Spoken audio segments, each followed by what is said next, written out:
side. That's weird. Oh, look up in the corner, upper right corner. Your logo isn't showing. Yeah, it is. Let's see if I Really? fixed it. Because it has mine. Yours should be up there too, It's showing right? on mine. Okay. Hmm, that's weird. Well, I don't know what's going on. I've got people in there waiting, but it's not coming through. That's not good. That's a problem. Doo-doo-doo. Hmm. I don't know how to fix that. I've never come across that. No, it's showing live now. Hmm. All right. It looks like I'm live now. Okay, you're live now. All right. That was weird. Well, Yeah, apparently that was I've. All right. I guess it's fixed. I don't know. Sorry about that. Guess we still got wrinkles to figure out. Yeah, like apparently we do. I've never had that. I mean, I've been using Restream for what over a year now. So I don't know. Oh well, it is what it is. I know we don't have a ton of people, but we're already 6 minutes in because I don't know how to operate my system here. A bunch of talk, and you saw by the thumbnail. Well, Gen X being an expert in prattle. Basically, I'm gonna start up some live streams here at least once a week, maybe more frequently depending on how everything goes. And although we will discuss coins and collectibles and bullion and spot price and that kind of stuff, this is going to be kind of a open forum, meaning any topic, questions that you may have, or that the Don or anybody else that comes up on the panel has, is fair game. No restrictions. However, one caveat to that. Please remember YouTube terms of service, meaning no bullying, no harassing, no threats, no spamming the chat. Other than that, we'll see how this goes. It could be a colossal failure, or we could have some fun. Who knows? We've had some interesting discussions offline, and I think it would be fun to have the chat involved in some of our mindless wandering of thoughts. And if this grows, we'll even have a special night where we do our 7 degrees of separation. Oh yeah, What's that yeah, all about? yeah. We had We'll something like start. that. We'll start on a particular topic, and 7 topics later, we'll be able to link topic one with topic, say 7. You guys heard of the was it 6 degrees, 7 degrees of separation for Kevin Bacon? Well, we believe it or not, this guy and I were able to connect a discussion. We started off talking about feminism, and then we connected it to, wait for it, the M1A Abrams main battle tank of the United States Army. So, how do you get from feminism to a battle tank? The only thing I can think of is there are some feminists who act like battle tanks. Yeah, yeah, yeah. Hey, soundboard thing. Hello. Hi. Oh well, I gotta. It's not still not working. I mean, I can try it. Let's see. That was No, funny. yeah, I know, but it's Die Hard Feminist Battle Tank. Die Hard Feminist Battle Tank. yeah. I don't have the right settings for that right now. But oh, so now we've got Gunny's quarterback. This could get interesting. We'll see. We'll see what rabbit hole he takes us down. Oh, you and I were having a discussion about Gunny and his previous occupation. But you said I should not discuss that because that might be crayons are involved. Oh, yeah. Yeah, that's yeah. Well, It was meant as a joke. It was a joke. for lack of a better way for me to explain that, you have to deal with the ramifications from that. So I don't matter to me. I don't work for the Department of the Navy or the Marine Corps. They don't actually have a department because they're a Department of the Navy. Yeah. No, unless the Marine Corps or the Navy is flying Army aviation stuff.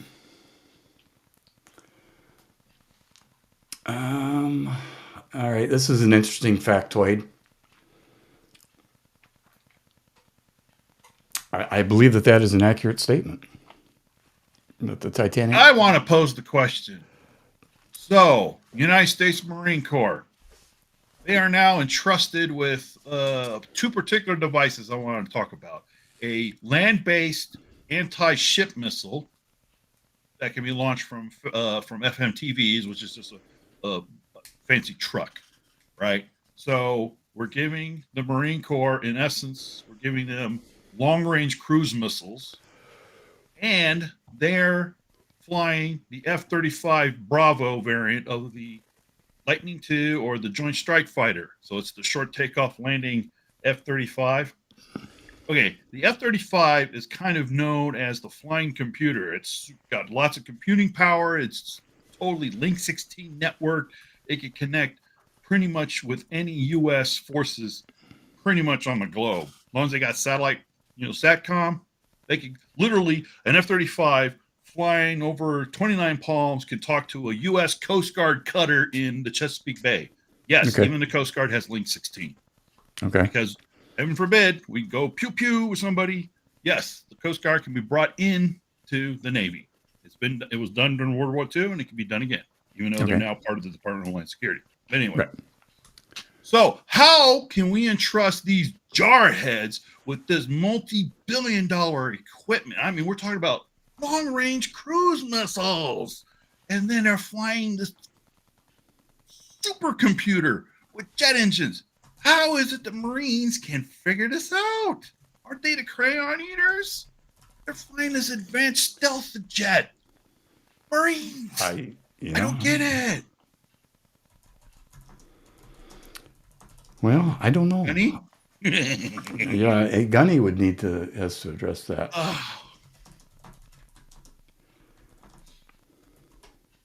Okay, I sucked all the air out of the room. Never mind. All right, back to coins. Back to coins is what everybody here is for. No. I get it. Trying to stir the pot. Stir the pot. No, that's fine. So let's see. What do we got here? Randy Miller, good evening. Waiting in the Army Privy, but it's sold out again. Yeah, I heard that. I believe they lifted the household order limit. Oh, did they? Sometime today, and it didn't take long, and it sold out, which makes sense. I am still waiting to get a shipping notice on mine. It's still I got mine. I got shipping processing. Notice Yeah, mine's processing. So I got shipping notice. Yeah. Oh, well, it'll get here when it gets here. Just the person that I have it promised to might start getting impatient with me.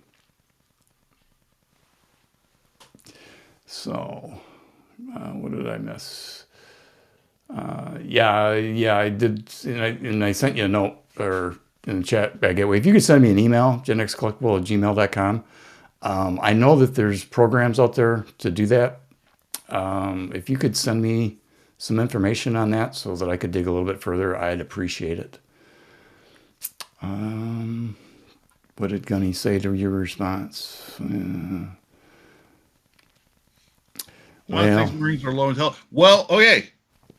Here's the thing. There must be some smart Marines out there. How else are they going to find somebody who's capable of firing cruise missiles and fly a stealth fighter?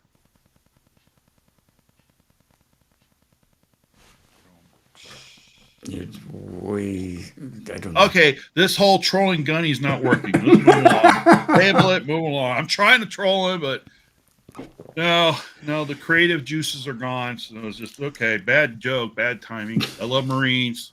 Painted a butt, but they're pretty daggone useful. Yeah, they're very useful. They have they are still ranked number one in the world for the best dressed military uniform. They're, they've always been number one since Vogue or whatever those fashion magazines does this survey who has the best dressed uniform, and the Marines are always our U.S. Marines are always number one. And then I think number two and number three is like the British Royal Marines, and then I want to say it's like a South African or South American country, like Brazil or Argentina. Their Marine Corps. So go figure. The top three well-dressed military uniforms are Marines. They are sharp. No, they are the blue. I don't know what they call it. The blues. Yeah, you know, and they haven't changed. Gunny, how long has the Marines had those uniforms? The green type. You know, I guess that's the Class A, and they have the dress blues or whatever. So do we trust an engineer that builds it at the lowest bidder? Hey, it's not my fault that you guys want to buy the cheapest thing out there. Okay, I worked on programs where, unfortunately, my project was the most expensive, but it was also the most capable. But no, the Marine Corps decided, no, we want to go cheap. So whose fault is that?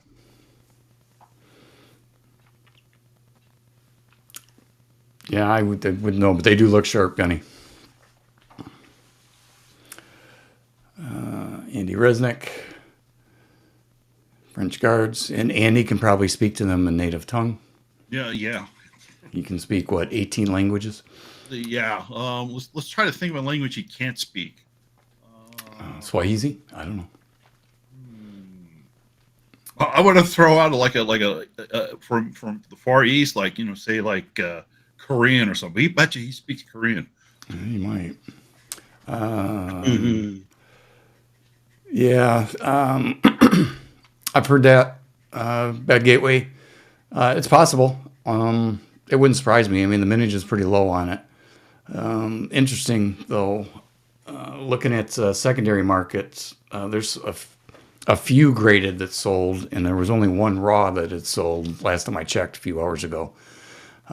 So I'm not quite sure what's going on there, but that's going on my list as I start easing out of tracking the Army Privy secondary market. I'm going to go into the Superman and the SAC Gold Dollar and the High Relief Liberty is what my plan is at the moment.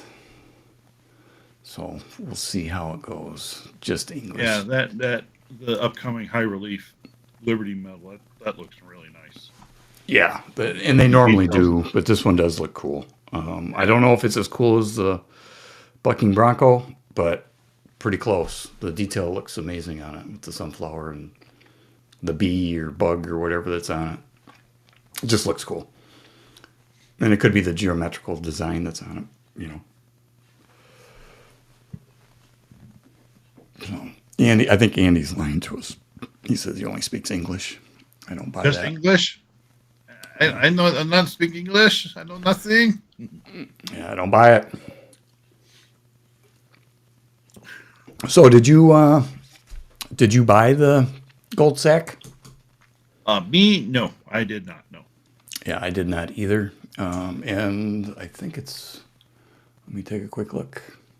Let me kind of editorialize here for a moment. Often you guys have probably seen myself, Mr. X, maybe some other folks. We talk about the mint.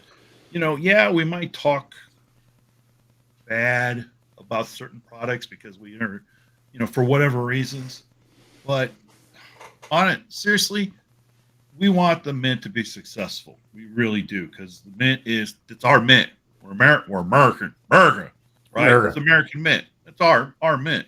We want them to be successful, and it's just frustrating that they trip over themselves trying to get quality products, out the one, just getting quality products made and out the door to everybody, and then two, to actually mint stuff that people really are interested in, and doing in the quality of executing that to get it out to folks, and it's frustrating because we truly okay, speaking for me, I want the U.S. Mint to be successful. I really do, but I am not going to put my money into something that I don't believe in or that I have any interest in, and that's a fair assessment. It's What say true. you? I agree. Obviously, I want the Mint to succeed. I wish they were doing some things a little bit different. I don't like this pre-sale garbage that they're doing at all. Like what they did with the Army Privy. I don't like it. I don't either. I just don't like it. But yeah, I want them to succeed. And, some of it's, I don't know. We'll see what happens with the DC thing. I understand why they're doing it, why they're going into agreement, and that's all fine and that's great. And I hope that it works out, but we'll see. Pricing the entry point for these things, at least for the silver and the gold, seem to be prohibitive. And I think Stacker said in one of his shows that they're going to be doing a clad set next year of these. Oh, I don't know. Regardless, now we're getting into a lot more SKUs again. So I don't know. I'm cautiously optimistic on the direction with the new Mint director that's coming in. Hopefully, if he gets certified, and now that we've got a true numismatist, which I can't say properly, taking over. Yeah, there you go. Maybe to have the name in the name of your channel. Yeah, it does help. Hopefully, he'll take it into a little bit better direction. But we'll see. We want. I think the sentiment it's there. We want the U.S. Mint to succeed. It's just frustrating.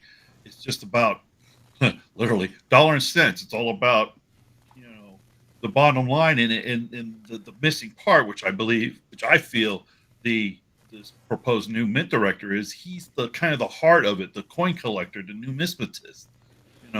If you put a double die broken penny from 1894 in front of him, I'm making it up, he would know exactly what he's looking at.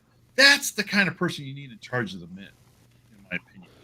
Not so much a person from HR or from accounting or something like that. I think you need a coin collector, a numismatist at heart I agree. The mint, I think, because you do. I hope he understands it, and I think he does, because he, as part of his kind of the workup to get people to know who he is, he talks about, he started young with coin collecting, right? So, it's a little bit of heart, a little bit of soul at what the U.S. Mint needs right now. Yeah. And I agree. I do hope that he keeps the acting director within earshot, because you do need a numbers person to work on some of this stuff. Yeah. Some of the manages have been way out of line. It looks like they're trying to dial some of that back. I would like, here's an idea for the U.S. Mint, although they probably are not watching this. If they cut back on manages for stuff for the collector, they could come out with more products. They could do like the New Zealand Mint does. Right? They don't crank out 250,000 or 500,000 or something. They put out a couple grand and then move on to the next one. So yeah, and the thing, they have to use the DC Comics as a for an example, they could do exactly what you're talking about, just like what New Zealand Mint does. They come out with, they just came out with the Executor Superstar Destroyer coin, right? They only did 1,000 of those. That's it. Well, guess what? The entire Star Wars universe has tons of starships and spaceships and starfighters and blah blah blah that they can keep making starship shaped coins out of. Just make it.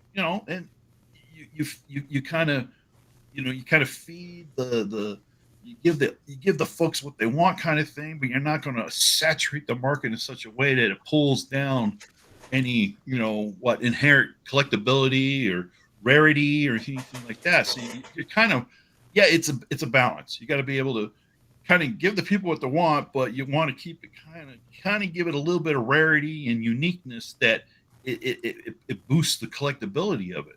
But because the universe, like DC, it's so huge. How many? I don't know how many there is, but there's hundreds of comic book characters they can make coins out of. They could, but when you've got unlimited mintage, there's no cutoff. Yeah, I think that's a mistake on my part, or my and with thoughts. modern technology today, I don't know if our dyes, are they hand cut, hand made, or or do they use a CNC milling machine with a laser to bore it out to, Well, you I know, believe my understanding, they're probably using CNC. I don't think they've done dyes by hand for a yeah, long time. yeah. However, So with the new laser privy coming out, I believe that from there they're going to be switching over to laser engraving. well, there you go. So it's not, in theory, it's not that hard to change over. We're going to do 2000 of Superman. Okay, we're going to do 2000 of Batman. We're going to do 2000 of Cyborg, and then Green Lantern. That's if they do Green Lantern, then I might be going after the DC. Well, I mean, I don't know length of time to build the dies or how many they need, but if they're only doing a limited run like that, they only need one or two. So it would be pretty quick or pretty easy for them to flip over. But when there's no date on the thing, so they could be making those things every year throughout the length of the DC program. So who knows? Sure. That's, you got the San Francisco Mint. I mean, they pretty much just they're kind of the specialty shop for the Mint, right? They don't do any long term production, coins for circulation or anything like that. They go out and do whatever mintage is for the S proof or S mint mark, and they're done. Correct. So if it stays I open. would argue, although I'm sure the cost of living and to operate in San Francisco is pretty expensive, but the infrastructure is already there. The Mint, it's there. They got all the basic hardware and logistics there. Just bring in some fresh people, and you might need a little bit of new equipment to be able to crank out these dies. But I mean, geez, use 3D modeling. You're literally probably using a similar software that the animators use to create the comic books and the cartoon shows and movies. Probably very similar software. Yes. No. It's 3D modeling. Well, yeah, I'm getting out of my expertise when you start talking about movies and all that stuff. But as far as the dies goes, you're talking about a 3D item instead of a 2D. So yeah, it's I mean, a little bit different. I say crank them out. It's not like you can do it overnight. No, of course not. I mean, but it's within reason. If you're going to use the analog of industry in the U.S., you got machine shops that can crank stuff out because they got 3D lathe machine or milling machines and things like that, and so everything's all computer operated through a 3D modeling software. So yeah, they can do it. Totally doable. We'll see. But we're not going to know for a while. I mean, he hasn't been approved yet, so who knows? Bad Gateway asked the question as far as how many gold liberties. It hasn't been announced yet. I think Andy addresses it correctly here. Somewhere around 12,000. That's been about what it's been for the gold liberty. Who else? We got Yankee Doodle Stacker. Hello. Not touching Superman, etc. Me either, but that's because that's not in the realm of what I do anymore. But I get why people would want it, and that's great.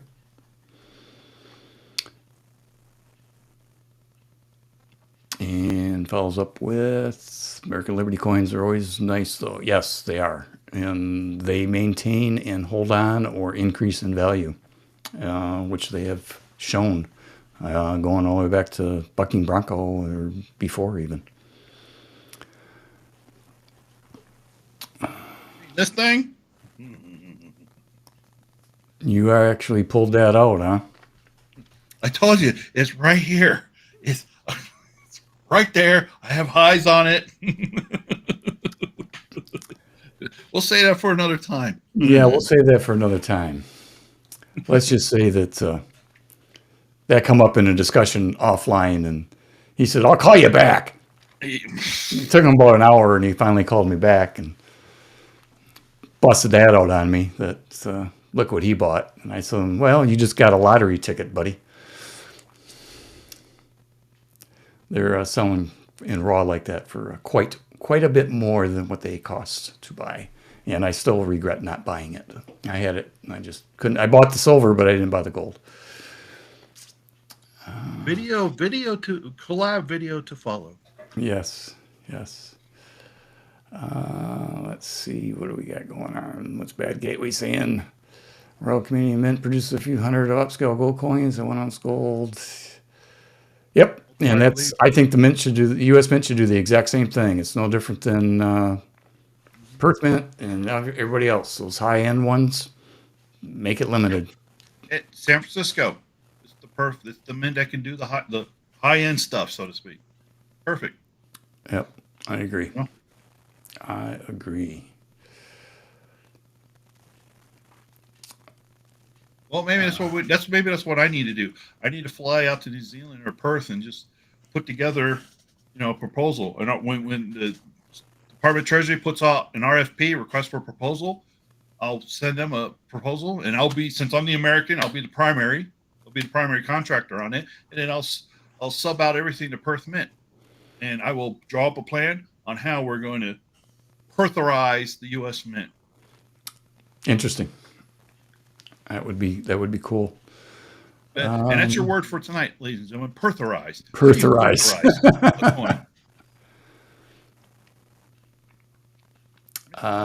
Okay. Last night. It was delicious. Pertherize. Andy, yes. I get what Bad Gateway is saying. I also agree with them. Small scale operations are more expensive. Yes, they are. But would you rather have one of 550 with the premiums that you're paying now? Or would you have one of 12,000 with the premiums you're paying now? Now, are they going to jack up the price because they're only making 550? Maybe. But then again, they're only setting the thing up to run for a couple hours instead of a few days. So I don't know. Well, without knowing their hard cost or their costs associated with it, but you're right. The more you can manufacture, the lower you bring your costs down. That is true. At least from my experience in manufacturing. Look at New Zealand. Look at New Zealand Mint as your analog. They put out, especially the 3 ounce and maybe even 5 ounce silver coins. For Star Wars, Star Trek, Harry Potter. Those are limited to 500. They crank them out. They keep the quality up. The price. I would argue is probably up to date with current spot price and premiums and all that stuff. So I mean, they're not but they're not like outrageously they're no more expensive than U.S. Mint. I don't think so. When you break it down, they're charging $100 an ounce for silver, right? I mean, New Zealand just dropped the last of the blueprint 1 ounce blueprint coins from Star Wars, which is kind of like the old school colored blueprints from like the 1950s and 60s. Well, they came out with a series of coins that are like that, and they have the blueprint for the Death Star, the X-wing, the Falcon, the lightsaber, stuff like that. And the last one just dropped today, which was this past week, and I picked it up, of course. So shocking. But what was I going to lead to? The price on it, 120-ish shipped from New Zealand, and will be here at that front door tomorrow. Yep. That's got to tell you something, So it tells me that we're inefficient. That's what it tells me. And price wise, when I first started buying from New Zealand Mint, especially any of the 1 ounce Star Wars coins, they were around between, I think the first one I bought was like $95 ish, maybe around the $100 mark. And that's where it kind of hovered, let's say about 100 to 109, somewhere around there.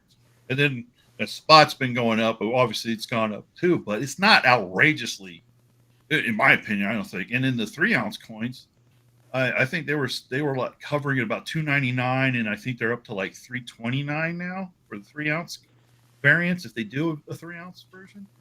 And to me, I think that's still reasonable. Consider inflation, cost of goods, services, spot price, all that jazz. Plus, remember, those prices are right around where the U.S. Mint is. Plus, they have to pay a royalty fee. Right, because they got to So, pay. In the case of Star Wars, they got to pay Disney. correct. So, it's just interesting when you look And at other mints. and they're paying international shipping to get it from that little island next to the fictitious subcontinent of Australia, little tiny little island next to it. They got to get it from, and it gets from there to that front door. Once it drop ship, 2 days from when they give me the shipping notification to when I get a knock on that front door to go sign for it. 2 days. 2 days. Across the international date line and all that jazz. You believe that? 2 days. Yeah, they don't mess around. Bad Gateway. You have you bought the sack today. Congratulations. I hope you've got a nice quality coin there. And then his follow up. Yeah, that does come with it. Maybe get some ramen. You can still get ramens, I think, for what, 65, 75 cents a bag. Get you loaded up on your sodium for the day, that's for sure.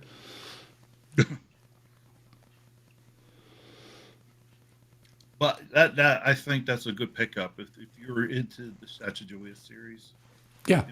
I think that's a good pickup. I think it's a good one. If you yeah, that's a good pickup. You're into Yeah, it? I do too, especially with the mintages being low. My thing is now with me, if I buy something, it's got to be something that I really want and to keep. I'm not buying stuff particularly to flip anymore. So if it's not something that I want to put in my collection, now would I put the sack in there? Sure. I mean, it's a cool coin, but it's not a series that I'm doing backflips over. But that's my buying style. That has absolutely nothing to do with everybody else in the community and what they like. You buy what you like, and if it makes you happy, but I think long term that's probably going to be a decent coin to have. But we'll see as far as secondary market goes. But worst case scenario, you just sit down and gold keeps going up the way that it is. You'll make that premium back fairly quickly, I would assume. You agree? I think so. Yeah. Yeah. I mean, put aside that it's what it is, the coin is Sacagawea because it's gold. I think I think there's more positive things about it. There's more pros and cons for getting it. So, and yeah, if hold on to it. I say hold on to it. It's not a flipper. It's not a kind of coin I would say you want to flip. I mean, if you're into that flipping stuff, so be it. I don't think that's something I would feel you want to hold on to and enjoy it, and maybe it's the heirloom piece, or you want to build generational wealth for your family. I think that would be a good addition to any, especially if you're a stacker type, to kind of complement your gold and or silver stack with coins, unique coins like that Sacagawea. I think that would be a very good compliment. Yeah, yeah, it's too early to tell. I mean, it could be another sleeper where Oh, sure. Yeah. the thing takes off in price, like the high relief Liberty series, right? Like the coin that you flashed on the screen there for a second. The high relief tend to do well and keep increasing. So I would say you're probably more safe with that coin than the sack, but that's only because there's no track record. We don't know. We'll see. And as far as I know, I believe it is still available. Talk amongst yourselves while I check. Nope, it's gone to remind me. The sack is now gone to remind me. It's gone? Oh. And it was available when we logged on. So in the last half hour it has gone to remind me. Well, hey, U.S. Mint, you're welcome. I'm glad we were able to come on here, help grift for the U.S. Mint. Yeah, we pushed you over the top there. We did it. Yeah. So you know, when the with the reverse proof set for the Peace and Morgan in fall, just keep me in mind. Maybe we do a collab, do a mint drop. Yeah. Yeah. Nah, that's a good pickup. I think that's good. There's like I said, there's way more pros than cons for that coin. So I think so. If primarily, it's gold. Yeah. Secondly, it's the low mintage. So we'll see. And anybody that still wants that coin, check at 7:30 in the morning. I still believe they do that. Once they process stuff and things get rejected and they get more inventory, then I believe they're still releasing them at 7:30 in the morning. Eastern time, that is. Well, Bad Gateway says, I'll be holding on to the Sacagawea. My granddaughter will have it one day. There you go. Yep. Perfect thing to do with that coin. Perfect. Yeah. Let's see. Yeah, Andy, the 250, the Army went unavailable a couple hours ago, I think. Or maybe an hour ago, something like that. It did go. So. And Bad Gateway was not sure if he's going to get it graded. Justifiable. Like I said, I'm going to take a look at that next week and see what the secondary market's doing. I know when I did the report this week and I glanced at the Superman, I think it was the Superman, was it the silver? That the 70s, they were losing money on selling the graded 70s. No kidding. Yeah. Wow. Yeah, they weren't getting enough to cover the grading costs and stuff, grading and shipping fees. Well, I think the fees probably went up. I haven't submitted anything for grading yet. Yeah, I need to review that. The number that I've got plugged into my worksheets is a general, but I've got calculated in there shipping to and shipping from. People forget that. It's not $40. I mean, it's $30 just to get the dang thing shipped back to you and another $20 to ship it to them. Unless you want to roll the dice and not ship it registered. Yeah, and with NGC, whether you get one coin or 100 coins graded, there's a processing fee. But then if you send in U.S. coins and world coins, you got to pay two separate processing fees on two separate applications. Yep. It's a $10. Well, with PCGS, it's a $10 processing fee no matter how many you send. Yep. Within that category, you change categories, another processing fee. Yep. Now you can ship them all together to save on shipping too, but coming back they split it up and then you got to pay. So it gets pricey. It's not cheap to get stuff graded. That's why it's important that you're grading stuff. It's tough with new stuff. If you're just grading it to grade it because you like graded, okay. But if you're looking for any type of return, very few of those coins bring back a premium. Modern coins. There's a handful every year, but not very many. No, if you're you've done the videos for it, so go check out Mr. X's channel. He's proven time and time again. If you're the modern stuff, like the stuff that's being minted now in the last couple of years, if you want to buy it and send it in for grading, you are just better off to go find it, from an online bullion dealer, your coin shop, a coin show, eBay, whatever, and go find the coin that you want at the grade you want and just buy it already graded. Absolutely. Yep. Especially if it's like something that's going to drop like right now. A lot of places, I go to Pinehurst to buy a lot of the stuff that's going to drop that I want to get, first release or actually first day issue. I just go and just pre-sell through them, and then once it finally drops, it's in the house and I got it, to build my registry set. So yeah, I'm willing to pay that extra for it, but I'm getting the right label, the right holder, all the little quirks and whistles that I want it to have. Yeah, I'm paying for it, sure, but that's what I want to do. And going through them is the easiest way to do it. I'm guaranteed to get the label type, the designations on the label, and all that And more jazz. importantly, the grade, right? And You're the buying a grade, yeah, 70, you exactly. get a Thank you. 70. I was like, Yeah, what's the most important thing? The grade. right. You're not you spending all know? that money and you get a 68 or a 69, and it's like, oh, Yeah. dope.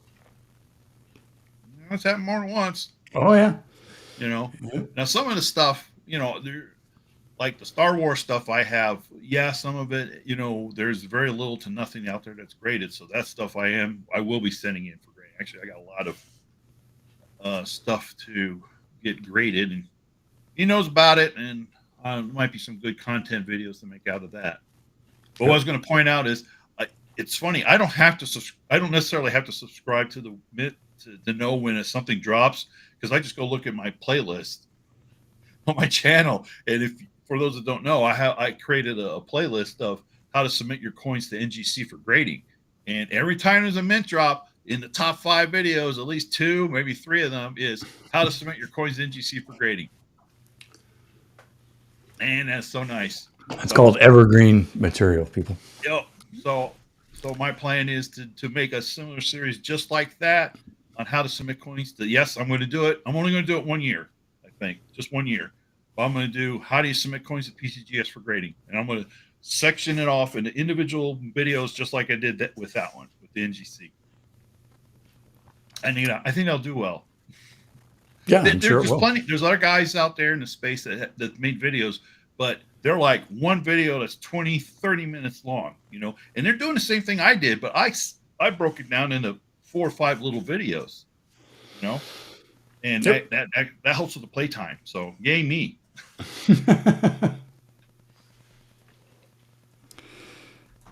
Yeah, I did something like that, but I got too detailed on it for people, and I think it turned them off. Because I went through and showed them how to figure out if it's worth even grading. A lot of people, they don't want to hear that. They just want to get it graded, right? So.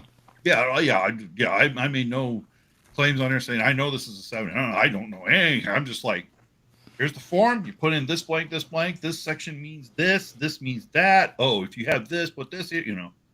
It's just an how to series, like how to fix your your leaky faucet kind of thing. Yeah, short and sweet. Yeah, works I'm out gonna make good. one for PCGS. I think that'll be good. Yeah. So it looks like farking. I got to be careful there. Ice hole has got a self-taught issue going on. Good luck with that. Good luck and happy scores. We got anything else floating around out there? Any other questions for the 2 knuckleheads you see on your screen? Let's see. I have a prediction that the grading changes in years to come. Grading will be done first by machines, the spot check, humans. Gradations between a 69 and a 70. I agree with the original statement. I think it's going to be going more and more to like an AI type thing, where they can scan the coin and get an idea. But you're talking like 69.9, 69.8 type stuff, like they do with comics, like 9.8, 9.7. Or the NGC X series, where coins are graded on a 1 to 10 scale, and they do 9.1, 9.2, 9.3. Yeah, I guess that's possible. Yeah, NGC's already doing that with coins. Yeah, they're already doing with the X, but I believe you got to be a dealer to get those, right? You can't submit as a regular person and get a. I don't know. I haven't. I don't know either. I'm asking. Yeah.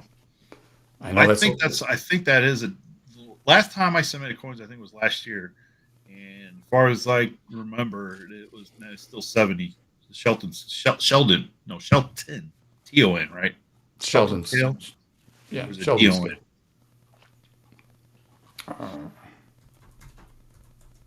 So yeah, it might be just a dealer mint only methodology for grading, but totally could be wrong, because if you go through, NGC's comic and comic book trading cards, action figures, and sports memorabilia, they all do the 10 point scale with decimals. So Yeah. I don't know. Let's see. Where are we going here? I agree with this, Andy. Anything to build another market. Yep. Yep. And looks like Water's confirming that you got to be a dealer to submit for the X Oh, for the X system. series or for the Yeah. 10 series? Okay. Okay, so you do need to be a dealer or a business or whatever. Yeah. Yeah. This already happens, Andy. I mean, that's how CAC came around, right? People sending stuff off to get it verify the verifiers or the graders with the beans. Speaking of which, I picked up a graded 69 V75 ASE a while back. There ain't nothing wrong with that damn coin. I don't know how I got a 69. You're telling Yes. me. I know. Yeah. Firsthand, I know. Yeah. As part of my PCGS workup, I'm gonna actually go through the process and how to submit a coin for regrading. Oh, that's gutsy. I'm submitting that for regrading because You know I'm not an you're gonna expert. lose the first strike on it. If you're already gonna lose it, I would crack that baby and then send it. You think so? Crack it open instead of. If the Krakow game, that's what they do. They don't very rarely do they submit stuff for regrading. The people that do that. Talk. We'll talk. Yeah. We'll talk. But that's my plan because I'm convinced it's a 70. Well, okay. You tell me this. Well, maybe this would be part of that video workup. Is it better? Is is there more dollar value to it if I keep it the first strike 69, or if it just becomes a 70 without first strike? 70. Okay, then. See, that's worth the gamble. I think so too. Yeah. I think it's worth the gamble. Yeah. Which grading company do you prefer? Well, I don't know anything about CAC, so between PCGS and NGC, I am a member and I prefer NGC for a couple of reasons. But the biggest one is I'm able to pick the labels and the color of the holder and things like that. I can customize my holder to the way I like it. So if I want a fancy label, yeah, I pay for it, of course, duh. But I want to do that because I enjoy it. So I think NGC has more creativity when it comes to how you want your coin to be presented in the holder versus PCGS. Yeah, this has always been a good debate, or a debate that's been going on for a while. First of all, it depends on what you're sending in for grading, because NGC is they're great for like the Superman coin or the Star Wars coins, for those type of things. They're also well known for grading the world coins, international type stuff.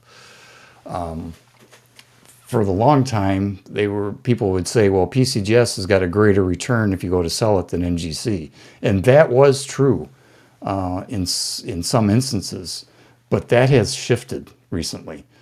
It seems like NGC is bringing as much, if not more, in some cases, than PCGS. And then when CAC came on, they really set the world on fire when they started, and then they've kind of hit a little bit of a speed bump. But CAC definitely brings the highest value back, both in terms of gray sheet and in the open market for whatever reason. But they've got some bugs, from what I understand, that they're trying to work out. And I think I'm not sure what exactly is going on. But with everything that I've been doing with these ASEs in the secondary market, there has not been one CAC holder in all that. It's all been PCGS and NGC. So I don't know about CAC. I don't know what's going on with them. Probably growing pains. It could be. You know, It, they're it, still trying to get situated and get it, the business rolling. yeah, it could be. You know, I say give them the benefit of the doubt. Yeah, because they've got a sterling reputation. I mean, they sending those things. I mean, yeah. So we'll see how that shakes out long term. So did you answer? So I was a PCGS guy, okay, but the more I started digging into stuff, the more I would lean towards NGC. If I was to get back into that, I would probably do NGC. The downside is that PCGS, they already give you the scuff resistant case, and there's some things that PCGS does that you got to pay extra for with NGC. that's true. Yeah. Scratch resistant, you got to pay the extra. I forgot, $5, I think, Yeah, something like something like that. that. Yeah. So it is a personal preference, and it depends. A lot of people they only want NGC or they only want PCGS. Others they don't care; they just want it slabbed. But me personally, if I was going to start doing that again, I would switch over to NGC from Right here. PCGS. See, I got PCGS right here. Yeah, and So there's nothing wrong with nothing that. wrong with it. Nothing But wrong with it. the turnaround time seemed to be a little bit better with the NGC than PCGS as well. Yeah. Hey, Mr. X, really quick, if you don't mind, let me just shout out really quick to Chris Lestrange, to Yote Fan, and Legendary CEO. They're over in my chat. Just want to say Yep. good evening, guys. Thanks for showing up. Really appreciate it. Absolutely. Absolutely. Now that's an interesting question or a proposition you brought up. Potentially, could it be AI that's actually grading the coins? Well, I they think got between you and I think what was it, Andy, that brought it up. yep. That's a good question. Could it actually be an artificial intelligence that's, with the cameras and sensors and everything that's actually going to look at the coin and go yay or nay? I think so. They've already got the apps. All you got to do is take a picture of it and it tells you what the coin is. Yeah. Now, And grading is a little bit different than just identifying it. I get that, but why But not? that's Why? just a matter of software. You can tell it, hey, the coin needs to have this X amount of reflectivity when you shine a 500 luminous, light on it or something. Or, you can set up parameters. It's all software, because, cameras, video sensors are used in manufacturing all the time, Yeah. to inspect parts, make sure they're the right length, the right width, weigh it, make sure it's so the technology's there. It's just a matter of getting the sensor and the software to connect and make it happen. So it would not surprise me. It became No, automated, it wouldn't surprise me And either. here, take it to the next step. Hey, NGC or PCGS, what if you had a special grading division that is AI and you had to come out with a special series that's AI graded? People Oh, are now really you're smart giving them enough. ideas to make more money. What's that? Thanks for giving them more ideas to make more money. Well, yeah, you're right. You're right. Yeah. Let's see. What are the possibilities? Brings up, I forgot about Annex. Annex, nothing really wrong with Annex. Now they seem to have straightened it out, but Annex has always been the preferred grader for varieties in errors. Their range to get attributed is vast. Just about anything that's attributed, they'll put on the label. Where PCGS and NGC, it's got to fit their specific parameters. I think it's got to be in the top 50 or something like that of those categories. On NGC, you can go to the website and go into whatever coin series you're talking about, and they will list the Errors and varieties that they attribute. varieties. That's the word. Yeah, they will list the varieties that they recognize. But And if it's not in that list, now here's the thing: you can apply to them and say, "Hey, you don't have this variety. I am applying for it." But if you're willing to, and you have a coin that's legitimately a new variety for it, they might go for it.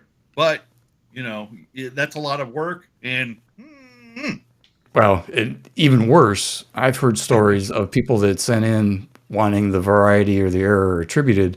They take your money, but because it's not on their list, you don't get that designation on the label and you're out the money. no. But that's what I'm saying. You can apply. You can apply, but You can apply for it, but tell them specifically, I want to create a new variety. It's in there. Yeah, You could do it, I know you but can, but have you known? I haven't heard of anybody succeeding in that. Have you? I didn't say they were successful. I just I did not say that. I did not say that. Yeah. Don't move the goalpost.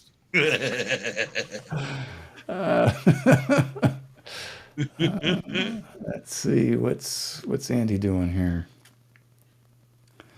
I think it might be one of the easier things to do. Just comparing images, computer. Yeah, but Water brought up a good point. Where is it at? It's something to do with eye appeal. How do you grade eye appeal?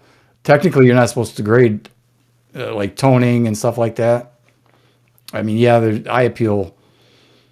If it's a grade, if it's a 64, it should be a 64 based on the characteristics of how many blemishes are acceptable and how the strike is and all that kind of stuff. Now, whether it's got fun rainbow toning or whatever. Same thing with milk spots. They're not supposed to dock you for milk spots either, but they do. Right, but we know they do. Correct. We know they do because it's human. Correct. It's Correct. the human factor. Because it's eye appeal, right? I Yeah. get it. So See, that's something that amazes me because I'm actually this is the 1916 McKinney, right? And I'm looking for the 1916. This is 16, excuse me. I'm looking for the 1917, and the ones that I've been finding that's in the MS64 range, which is what this one's in. You look at the coin, some are fine, some's got a little bit of like say toning. There's one that's 64 and it's got a gash on its cheek. I'm like, but then others, they look fine other than toning. I'm going to call it toning. You know, that's the only way I can describe it. So I'm like, how can the one with the gash on the cheek be a 64, but these that just have toning are, how come these are all 64s? To me, that's completely subjective. that's So the whole issue with grading, right? It's so subjective. you know, All depends I mean, on somebody did the guy somewhere said, the you know, guy if have you're enough buying, coffee in the morning when he was looking at the coin, or maybe not. I Maybe he was guess, mad. or you know, Maybe his somebody dog bit broke, him, and you know I don't know, broke up with his girlfriend last night because he wasn't providing protecting for her. You know, I don't, that's you one way know, to put that. oh, But you're right. You're right. I mean, it's got a big gash in the cheek. Is that the one you sent me a picture of? That's got. If you yeah, look at it, it's got a yeah. gash. And then I sent you another one. I think yesterday. I think, and that coin's fine. I mean, it's got a little bit of toning. I'm going to call it toning, but like Well, gold. scratches or gouges. So the gold really doesn't tone. It'll get a copper. The copper will come out in it. Yeah. So I was thinking getting that one because that was actually I think it was like 680 or 690 they want for it. So I was just like, that's not a bad price, you know. So Yeah, that's the one that was less than retail, gray yeah, sheet retail. Yeah. yep, yeah. So I think I'm going to pull the trigger on that one. That way I finally complete these two. Then you got your set done. Yep. And since we're talking about PCGS and NGC, right? This is PCGS, so I want to get the companion, you know, 1917 in 64. Right, so now I have PCGS in both years. Guess what I'm going to do? I'm going to get the NGCs. It's That 16 and doesn't. 17. That surprises me not. Surprises me not. That way I got both of them. And whatever makes you, if that makes you happy, then I'm just weird that way. I was like that. I was a completist. I had to get everything possible, but not multiple slabs. But if it makes you sleep happy at night, then by all means you do that. Oh, it's fun. It's the fun factor. Well, It's about the fun. the hard thing is finding. First of all, both of those coins that he's talking about, the 1916 and 1917, are very low mintages. One's what, 10,000, the other one's 5,000 or something like that. Something like that. Yeah. And it's the only gold coin that the U.S. Mint made for those 2 years is that particular coin. So finding them are not easy, especially in MS grades. 16 is a little bit easier to find, but that 17, boy, that's a tough one. That's It's a real only tough one. now. It's only in the last couple of weeks that I've actually starting to see them pop up. You know, which makes you kind of think, okay, why are they all of a sudden now starting to surface? People, you know, need to cash out, or there are other factors because People, they were nowhere to be found until recently. So people, that's why I've been people need emailing you. cash. Hey, I saw this. What do you think? What do you think? You know. You know, people need cash and they're selling gold. I mean, they may have probably have bought that for I don't know if it's worth 700 now. They probably bought it for 4 or something like that. And they can make a couple $100, so they're selling it. Who knows? Oh, and by the way, the reason I've the quick story on the 1916-17 McKinney, uh, I got the idea of I don't want to get a whole bunch of pre-33, but I wanted to get a few pieces just to kind of complement my stack, right? I was like, okay, what do I want to get? Well, I got this. I don't know where I think I actually got the idea from Mr. X here. Um, that I wanted to get the gold coin from the year that my grandparents were born. Well, my grandma was born after she was born in 34. So, no gold there. But my grandfather was born. Wait for it. We I thought I screwed up the number, so I thought he was born 1916. So I got this, and then oops, he was born 1917. But what I learned is that 16, 17 had a unique commemorative year for the McKinneys. So it was like, oh, I got my first registry set. I'm gonna get them both.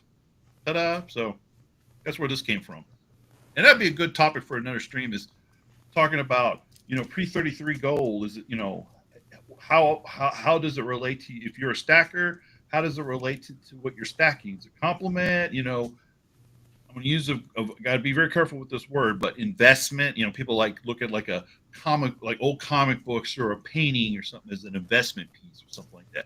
Can these be considered an investment piece? And I'm using that word in air quotes, folks. So don't take it. Just take it too far. Okay. Maybe that's something we can discuss for another time, though. Yeah. Yeah. Yoke fan, nobody knows why it went unavailable and then reavailable again, but they are now unavailable again. They went to remind me sometime this afternoon. Oh, Andy answered it. No one knows, dude. I think somebody said the P&D roll for the Texas Innovation coin sold out. Yeah, I heard that. I believe talk amongst yourselves while I look at the website. I think the 100 coin bags are still available. Yeah. Making my way there.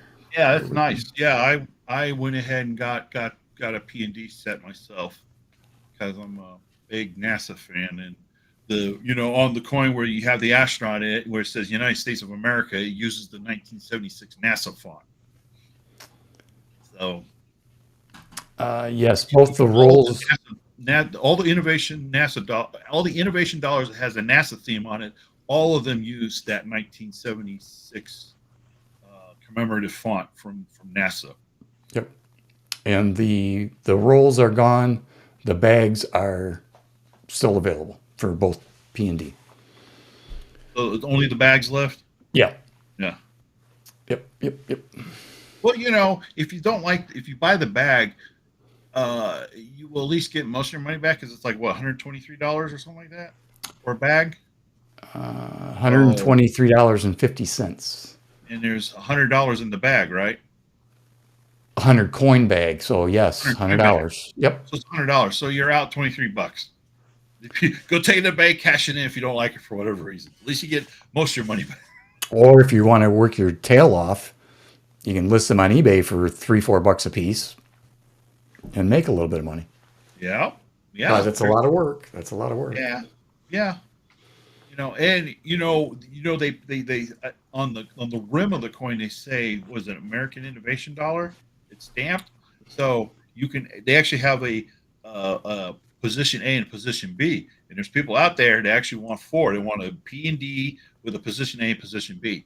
So yeah, it says E pluribus unum. Set. Yep. People are willing to pay $10-12 for $4 coins because they want to for their their Whitman or the Dasco. Yeah, Dasco. Books. Yeah. So this gentleman here collects the A and the B, and he's got the albums, and he's collecting them all. He's got them all so far. He does videos on it when he gets it, but he's got a whole album with just the A version, and then he's got another one with the B. But Water, the possibility does that, and Andy, if you could throw his link up, that would be great. for his channel. Water's a good guy. Good guy. Yeah, no, he knows his stuff. He definitely knows his stuff for sure. That's it's. Allow me to commentate for a moment. I wish they put more effort or more gumption behind the innovation coins. But we talked about it before. When the series started, I was under the impression that it was going to be about STEM, science, technology, engineering, mathematics. Truly technical. And the vast majority of the coins were technical in nature. Some maybe not, but the majority of them weren't. But I think if they made it, you know, fun and kind of focused truly on technical, like, did you know that the M1 Abrams tank was actually made in Oklahoma or something like that, for example? I mean, there's like a couple of them actually have warships on them. So, and I think the Louisiana one had one of the amphibious boats from World War II. I forgot what it's called, but it was built in Louisiana or designed built in Louisiana for D-Day. I can't think of the name of it. So they had cool stuff out there, and of course the ones that had real vivid detail, like the rotary phone. I forgot what state that was. Massachusetts. Thank you, Massachusetts. Really vivid detail, and that one's I think is probably one of the most popular of the AI coins, and it's because of the detail. And that's I wish they really concentrated on that. It's really putting vivid detail into the coins, and I think that would have helped keep keep the popularity, bring it up, because I think it's kind of fizzled out. Although you look what happened with the Texas coin. It only dropped what earlier this week.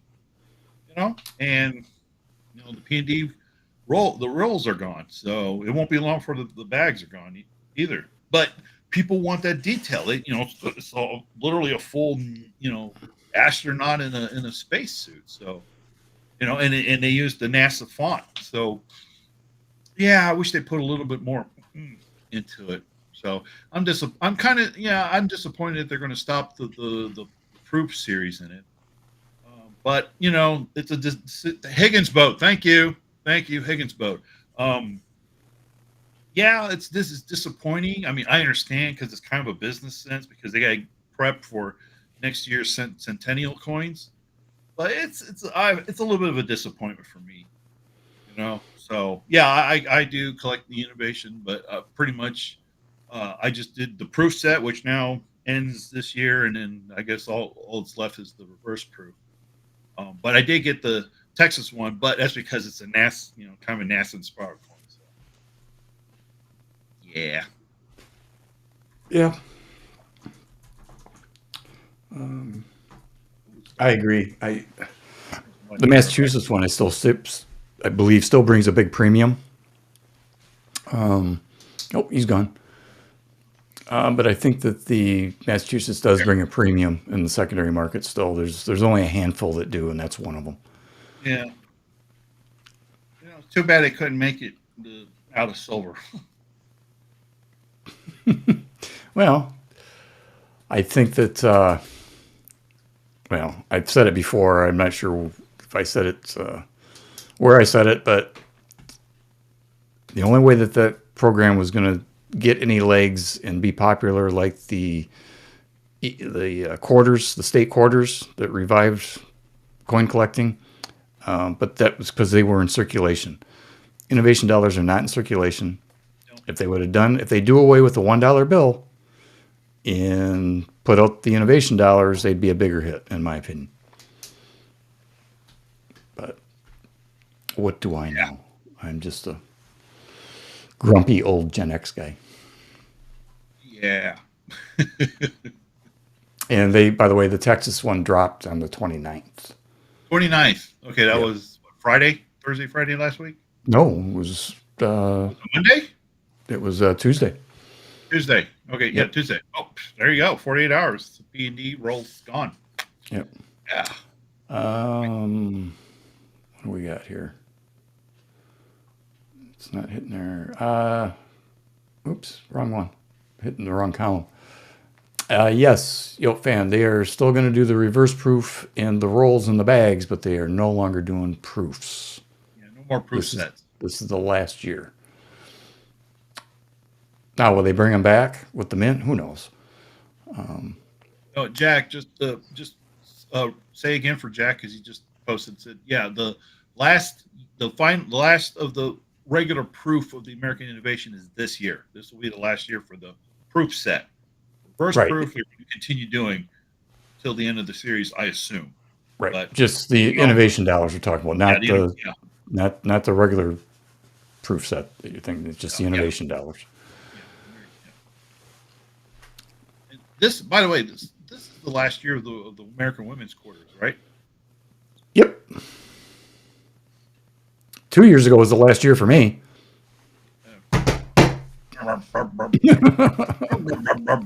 Anybody need any PDS sets for the first year?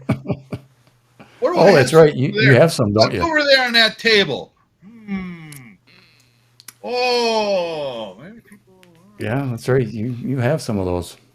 Yeah, You may see those on a future stream. yeah, they're gonna be like Mortimer, sell, sell, sell. Yeah, you're gonna see some good deals coming So up. stay tuned. Yep. Somebody's channel. We're gonna be maybe some of that stuff over there. Price to sell.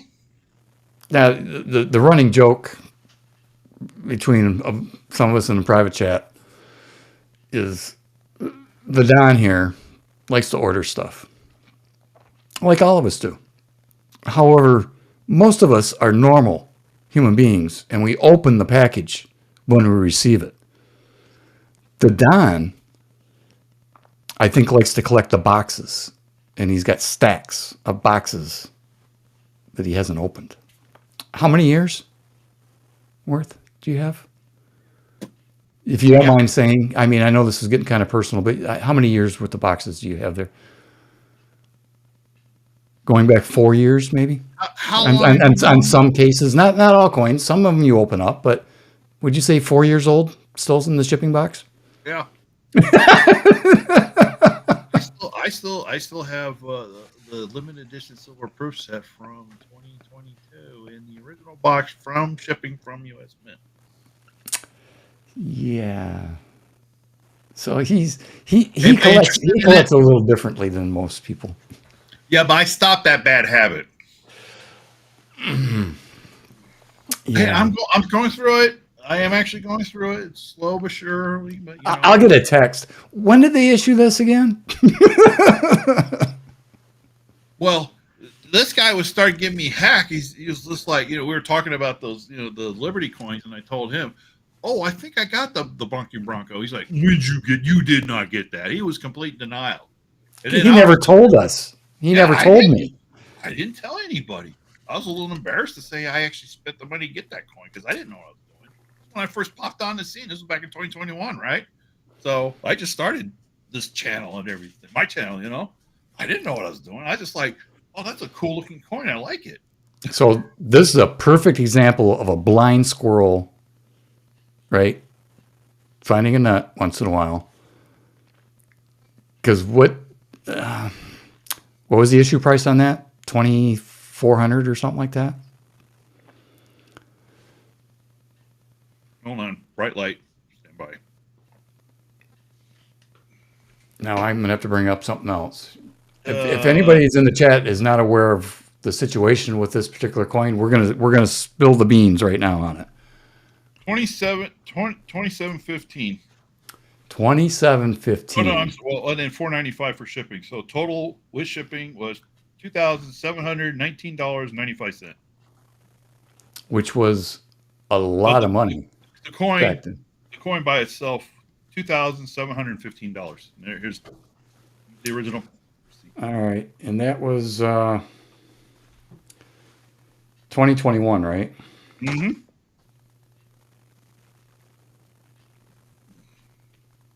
So I'm checking one thing first.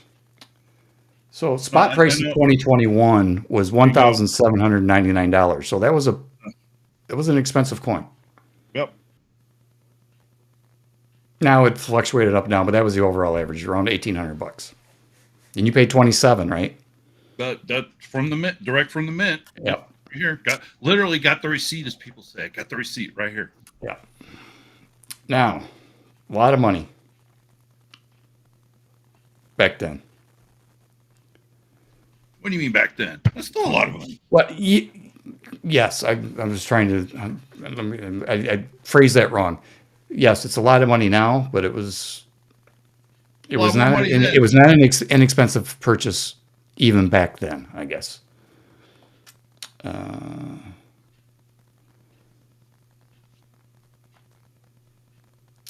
That coin that he just showed that he paid $2,700 for. The dealers right now are paying around $7,000 for that raw.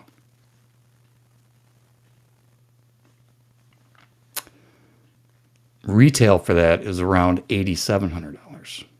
Now you get it graded, and obviously you get more, but that's not too bad of an investment. And the truth be told, those high relief Liberty Gold coins, now that is a little bit of an outlier, but there's a couple others that are up there, not quite that high, but they're up there. But they all maintain and do very well based on secondary market. So I don't know if you noticed his shit-eating grin, but he stepped in one there, and that's called a payoff. That's a good payday. That's nice.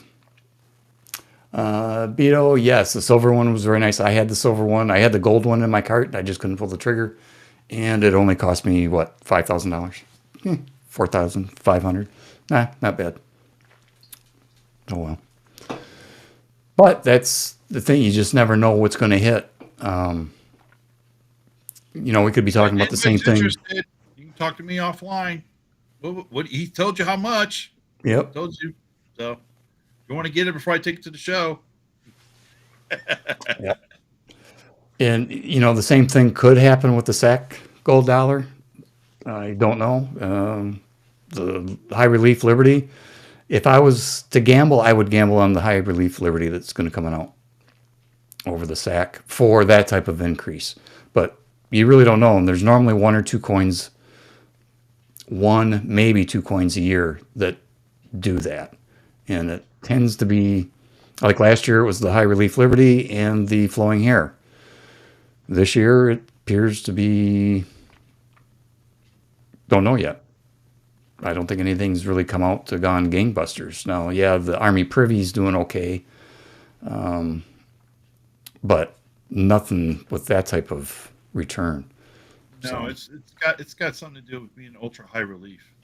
Yeah, the ultra high relief Liberty series is high relief. That's and any halter. You go back to the St. Gaudens. The first year was an ultra high relief that they had to stop because of the wear on it. Same thing with the 1921 piece was an ultra high relief. Both key dates, both bring huge premiums and good grades, or any grade for that matter. You'll get a decent return on it. So anything that's ultra high relief seems to do very, very well long term, as far as you don't have to wait a long time, I guess, to make your premium back is what I'm saying. Beef Supreme, maybe everybody's waiting for the 2026 drops for spending their money, possibly, because there's a boatload of them, right? Not only you've got the remake of all the circulating coinage, but you've got those 5 or 6 gold. If Water's still here, he'll know. They're doing the gold coins. First one they showed was the Mercdine, and I know there's a list of them. I don't know them off the top of my head, but I know when they did that in 2014? 2014 or 2016 when they did the Centennial series. Must have been 16. Those are highly sought after, and those have a higher return than the gold value in them as well. We happen to know somebody that is trying to collect that series. It's only a 3-coin series. The dime's the easiest one to find, and is also the least expensive. The rest of them get harder and harder to find. 2016, thank you, Andy. Harder to find, and the price goes up on those substantially.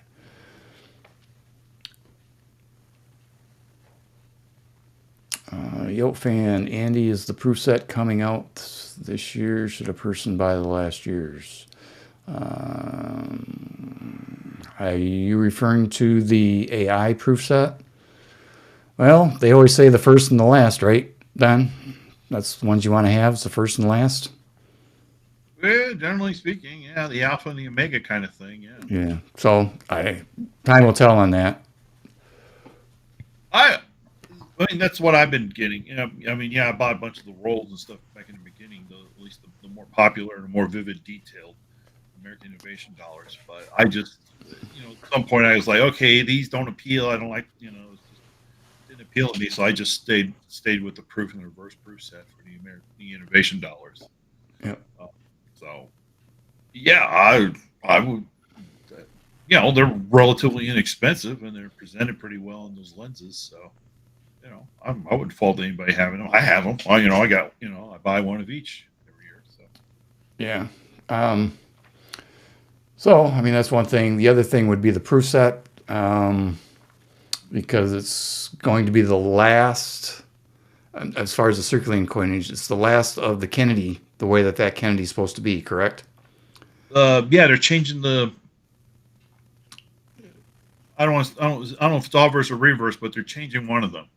I think they're changing both. I think the Kennedy is going to be facing. He's going to be facing the other direction instead of looking west or whatever. He's going to look east or vice versa. And no, wait, he was looking left, but by today's standard, he would be looking right now. True. That there's multiple meanings there, everybody. Multiple meanings, and that's a very good analogy. But apparently they're supposed to be switching the profile. And is it the 50 cent, the $half where they're going to be putting? Aren't they doing like paraplegic sports or something? Or is that going to be on the quarters? I don't know which. I don't know. I cursory look at that stuff. Stacker obviously knows it. Water probably knows it. And maybe Andy Resnick, because he's a savant like that. So anyway, I got off track. So it's going to be the last, and possibly, well, it's going to be the last of the 50 cent piece for sure. I think everybody's all worried about the cents going away. But constitutional copper. Sticker forthcoming, people. Yeah, sticker, yes. Sticker, yes. Stack, copper penny. Come on. You kidding me? Really? Okay, first off, there's the whole law thing, right? Where you're not supposed to destroy American currency. That includes change. That includes coins, So, well, pennies and nickels specifically. Cents and nickels specifically. Because of its copper content and its nickel. Yeah, you're not supposed to do that, first off. Secondly, where are you going to find somebody who's, a smelter or whatever is going to actually take that and then melt it into whatever, to sell for scrap? And no, not legitimately. No, that's and then look at the cost analysis. Okay, you know how many boxes of rolls of pennies you're gonna was it 1982 pre-82 copper pennies you need to even make it worthwhile? Hey, if you need a hobby, go for it. I agree. If that's what floats your boat, knock yourself out. But hoarding boxes of copper, I get it. I get it. Everybody likes their own thing, but not for me. It inspires you to collect the Lincoln cent or the pennies. Great. I mean, it's a coin. It's worth collecting. Absolutely. But if you're going to try to cash in on copper, here's your sticker. And I'm working on it. That's it. What was it? What was that comedian? Bill Inval. Yeah. Here's your sign. Here's your sign. Here's your sticker. Oh, that's it. Stack constitutional copper, and then on the bottom, here's your sticker. Oh, there you go. That's actually really good. Yep. Talk amongst yourselves. Let's see. Yeah, bad gateway. There's lots of people in your same boat. So it'll be interesting. Well, it'll be an interesting year. I think there will be something for everybody next year for sure. Yeah, I think so. Yep. You know, so So water confirms Paralympic sports on the halves and U sports on the quarters, and brand new Washington obverse when everything comes back in 27. All right, I'm having a problem with my headphone. There we go.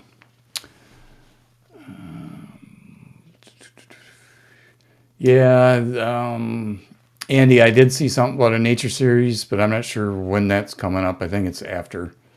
I mean, they're years and years in advance as far as what they're planning, but be interesting to see what the. Oh, no, apparently I'm wrong. Andy said I'm wrong. Okay. But, like I said, with the potential new Mint director coming on board, we'll see what kind of direction they're going to go. I still am not sure if the Mint director or the department or the Treasury director gives the marching orders for future designs for the Mint. oh, Stacker, he knows Stacker. Yeah, I think. But well, I think it's established by law that they create a series. The law doesn't specifically say you must have a picture of this on. No, I don't think it says that. It just says, yeah, we authorize U.S. Mint to create an innovation dollar which reflects science and technology from the state. It's very broad, right? Yeah, yeah. And it's just the procurement part, giving them the money to go buy the materials to go make the coin. That's in essence, that's what it is and what it's allocated for. But I think it's up to the Mint. I think it's up to the. Damn. Stacker, I'm guessing the direction comes from the Mint director, but then the Department of Treasury, they're the ones that give final approval on what's going to be. Yeah, because they form committees to and look at designs. And there was one time a while back, Stacker was able to call in on one of the CCAC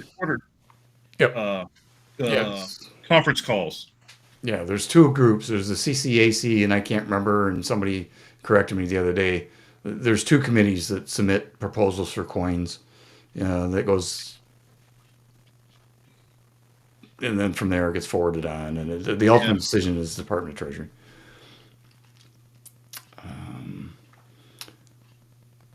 Let's see. Bad Gateway's got a question. We're going to be wrapping this up here. My back is starting to get really tight. Laser engraved eagle will cause a buying frenzy. I'm not convinced of that, but I have been wrong a lot. And I think Andy's got it probably right, similar to the Army Privy. I don't see the big deal, personally, of laser engraved dies. It's more precise than CNC. But I just don't see the big hullabaloo about it. Now, you might see some more detail. It might increase the look of the coins themselves that are finished, but because it's laser engraved, I don't think that's going to be the trigger. Personally, that's my opinion. What do you think? Do you think it matters if it's done by hand, CNC, or laser? I think if it was done by hand, it'd sell more. I think it'd be a bigger demand for somebody to go back old school. Carve them buggers by hand. I think it depends. I think it's almost like a generational thing. I think the older crowd would prefer a hand-carved die, with the younger crowd, laser engraved. That's the wave of the future kind of thing. So kind of similar to vinyl and digital. Yeah. For music, right? I prefer vinyl. I appreciate digital. It's cleaner, but there's something about the vinyl that just, you can't beat it. I'm sorry. Well, vinyl has made a comeback. Oh, yeah, it has been. So vacuum tubes, by the way. Yeah, I know. That's crazy. I think the Newman director, yes, we did touch on that earlier. Beef Supreme, yes. I think that is going to make a difference, hopefully.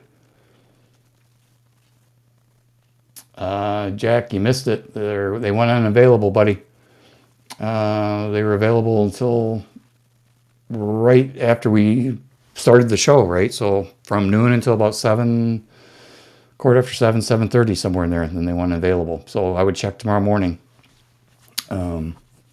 Unless you're talking about secondary stuff, now you're going to be paying a little bit of a premium. But Yeah. Check. What time do they do that again? 7 a.m. normally they do it around 7:30 Eastern. 7:30 Eastern. Yep. So yeah, check the Mint website 7:30 a.m. Eastern every morning, and see if they, people have bad credit card numbers or got rejected or Multiple orders. Yeah, multiple orders. Yep. Stuff like that. So yeah, keep an eye out for it. Yeah. So we're going to wrap this up. Don, you want to give your parting shot, or you want me to go first and you wrap it up? No, it's your channel. You wrap it up. Oh, okay. How do I exit out of here before? Well, I'll just go blank. Anyway, thanks for having me on. It's great that great to be on Thursday evening. Give folks a place to gather and we could talk shop. Just a little heads up for everybody. Yes, we are definitely, we welcome coin questions. We welcome precious metal questions.